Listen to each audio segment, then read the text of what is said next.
Trail of a Shooting Star, Chapter 1, Part 2. Trixie was tugging something huge and heavy across the stage as more and more ponies gathered around her stage. The mysterious object was nearly twice the mare's height, 3 times as wide, and looked to be probably 7 times her own weight. Twilight saw what Trixie was doing and wanted to say something to greet her, but a stallion managed to raise his voice before her. Not again, Trixie! We're sick and tired of you and your boasting! Raising a hoof and shaking her head, Trixie took off her magician's hat and bowed to the crowd. No. I'm done with boasting. Today I will prove that I'm a big magician and redeem myself. No big show, no big words, just one spell to show you all. As the ponies heard this, their attitude changed from borderline anger to curiosity, and they gathered around her little stage even closer. Twilight saw her friends gathering with the crowd. Seems like Trixie had already prepared for her little show, and she unveiled the huge form on stage to be an unshaped diamond. Rarity arched a brow in surprise. Where in Equestria did you find an unshaped diamond? These are very rare. Usually gemstones come in all shapes and sizes, but unshaped ones, however, mean that they are not ripe. This little darling might even become one big hunk of a diamond. Receiving sly grins from the rest of the main 6, Rarity chuckled nervously. Never mind. Applejack chuckled. No matter how you put it, Rarity, gemstones will always be your custom. While Rarity muttered something inaudible, Trixie went on. With the help of Rainbow Dash, I, Trixie, shall turn this unshaped diamond into a rainbow gem. The cerulean Pegasus mare with her wild rainbow mane landed on the stage, cocking her head and slightly annoyed. What for? Can't you do it on your own? Trixie chuckled shyly. Yes, I can do it, but for the colorization of the gem, I'll need your assistance. You see, during the spell, the diamond will take the color of the first light that it shines upon it, so instead of the bright sunlight which will let the gem shine white, I will need the color light of your sonic rainbow. This spell will need your speed and my timing. Twilight cocked her head, intrigued. Well, I think we should at least let her try Rainbow. There's no Ursa Minor around, and I don't really see how snips and snails could cause trouble this time. Rainbow sighed in frustrated surrender. Fine, I'll do it, but only once, so you better go and do it right.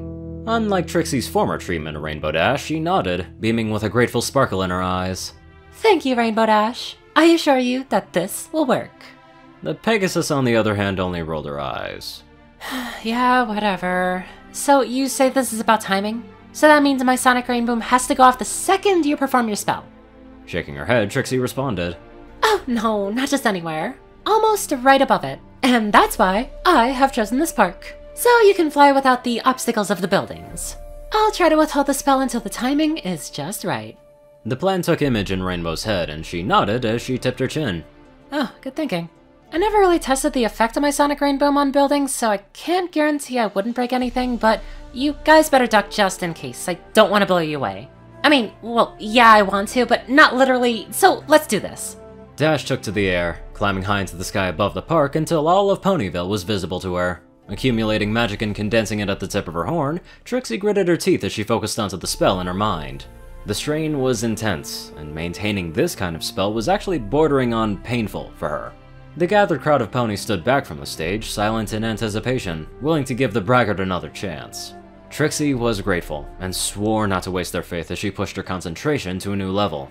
Rainbow Dash hovered high above the ground, yelling down. All set up here, you guys! What about the boasting wonder? Looking up to Rainbow while sitting in a trench that she had conjured with her magic for her friends, Twilight then looked over to Trixie. By then, the showmare's horn was shining brightly. Trixie, are you ready? A drop of sweat ran down Trixie's forehead as she spoke through gritted teeth. I'm set. The spell is ready. I can cast it any second now. Hearing this, Twilight nodded briefly and raised her head to yell up at her Pegasus friend. We're all set down here. Performing some loops to build up speed, Rainbow dove at a shallow angle so she could approach the little stage almost horizontally. The slightly higher pressure closer to the ground required Rainbow to expend more energy in order to maintain her speed. She couldn't keep it up for long, though.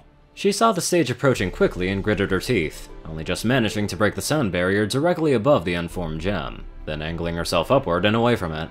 There was a bright flash as the park and better portion of Ponyville was awash in the vibrant colors of the rainbow. The blast, on the other hand, was pretty powerful. Several mares and stallions were blown off their hooves, rolling and tumbling through the park and ending up in several bushes and trees. As soon as the blindingly prismatic light faded back to normal, Pinkie Pie stuck out her head out of the trench. Yes, let's do that again! It's just like a roller coaster ride without the roller coaster! Applejack raised her head beside Pinkie, giving her a stern look. Pinkie Pie, what in tarnation is a roller coaster? Bouncing out of the trench, the pink earth pony giggled happily. With a questioning look, Applejack turned to Twilight's direction, seeking answers. Twilight could only shake her head in ignorance. It's just Pinkie Pie. Who knows what she's thinking? The four slightly ruffled mares slowly followed her out of the trench. Twilight looked up to the stage. Trixie still stood up there, her mane a complete mess and her eyes shut tight. Wait, just wait. You performed the spell, and right on time. She thought with big grins. Oh, I'm so going to surprise them all when I present the rainbow gem with a big ta-da in a victorious pose. It'll be so awesome. Trixie then jumped up and brought herself to a dramatic presenting pose. Watch in awe! Huh? The first thing Trixie heard was laughter coming from behind her. Trixie opened her eyes and looked upon the place where the unshaped diamond had rested before. She did her best not to tear up. Where the unshaped diamond once sat, she could now see only a scorch mark in its place. There was no rainbow gem. There wasn't even any of the unshaped diamond left. She bit her lip as laughter behind her became louder. At first, only a few ponies giggled, but more and more of them pointed their hooves at her and began to laugh. Meanwhile, in another dimension, it was a bright sunny day in Nevada as a lone figure roamed around the Great Basin National Park. It was Tyler Jones's third visit to the park as he absolutely adored camping there. It was his summer vacation, and he had always loved visiting either American or European natural preserves. His friends and acquaintances knew Tyler as a jack of all trades and master of socializing. He was one of those people who could fit in equally well at either a German Oktoberfest in casual clothing or a British charity gala in a tuxedo and tie. It was easy for him, analyzing people's psychology and learning all of their quirks and triggers. He could just easily adjust his behavior to match others' expectations of him. As far as the 28-year-old was concerned, most other people didn't consciously change their behavior to suit their situations unless they were forced to. But for Tyler, it was fun to adapt, and it was a challenge. Tyler had an affinity for nature. He wasn't particularly good with animals or anything, but it was only when that he was out in the woods, trekking through mountain ranges, and just strolling through fields that he truly felt at home. He lived for his born purpose. He was a predator, and all the world was his prey. Survival, danger, and the hunt. This is what made him feel truly alive. His other personality traits were oddly unrelated. He was, depending on the situation, either a refined, classy gentleman or the energetic life of the party. Sometimes he even managed both simultaneously. Out there in the wilds, he always had his trusty backpack and belt with him. Together, they held all of his survival equipment, which included a large hunting knife. He felt complete and capable, what with being equipped like that. Tyler had just returned from a not-quite-so-successful fishing trip. He hastily wiped the sweat off of his brow, and combed his left hand through his dark hair before he looked at the medium-sized fish impaled on his homemade fishing spear. While his catch would be in a frying pan, he planned to read another chapter of Sun Tzu's The Art of War. He had already read through the text 5 times, and still, even on the 6th read-through, he was learning things that he had missed before. The history of ancient war simply intrigued him. It jostled around in the backpack that he was wearing, nestled in alongside other literature. The book was perfect for those quiet little evenings at the campfire without television to distract him. After all, the Zombie Survival Guide and The Godfather were good literature. There was also a Playboy magazine, but he probably wouldn't browse it before his 3rd day out in the wild. Then suddenly, only a few meters from his camp, something shot from the skies and impacted the ground right next to him. The impact knocked Tyler off of his feet, flinging him like a ragdoll several meters away. Stunned and on his back, he saw a vibrant ribbon of rainbow light, leading straight up into the blue sky. Wait a second. Rainbows curve because of light refraction. They don't appear in vertical ribbons. Am I hallucinating? Tyler shook his head in an effort to clear it. The translucent beam of light remained for a few moments and then slowly began fading away right in front of him.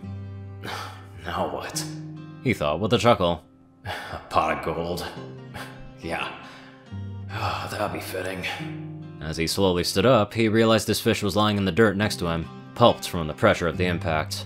His lunch was basically ruined.